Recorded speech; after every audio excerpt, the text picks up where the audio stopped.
We'll guide you through how to make balloon in Blender. If you find this helpful, don't forget to like and subscribe.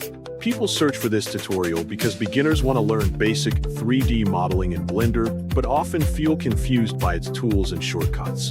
This guide helps them understand simple actions like editing shapes and extruding objects. First, click Blender on your desktop to open the program. Once it is opened, select all objects in the scene by pressing the A key on your keyboard. Then delete the selected objects by pressing X and confirming the action so you start with an empty workspace. Next, press Shift and A to open the Add menu. From there, add a sphere from the Mesh section to create the main shape of your model. After adding the sphere, press Tab to go into Edit mode so you can modify the object.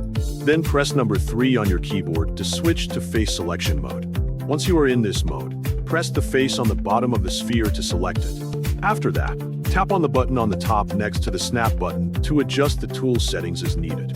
Then press G and move the selected face downward to reshape the bottom of the sphere. Press S to scale the selected area and adjust its size to match the desired shape.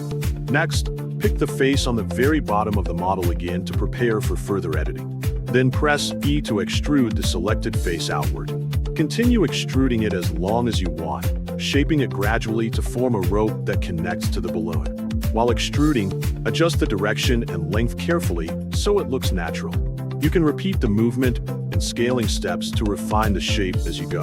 Take your time to control each section of the extrusion so the rope appears smooth and consistent. After that, continue modeling the rope by adjusting its curves and proportions to make it look more realistic. Make small changes to improve the overall appearance and ensure the rope connects properly to the balloon. Keep refining the model until you are satisfied with the final shape and structure of both the balloon and the rope. Practicing these steps will help you become more confident when creating simple 3D models in Blender and improve your overall modeling skills over time.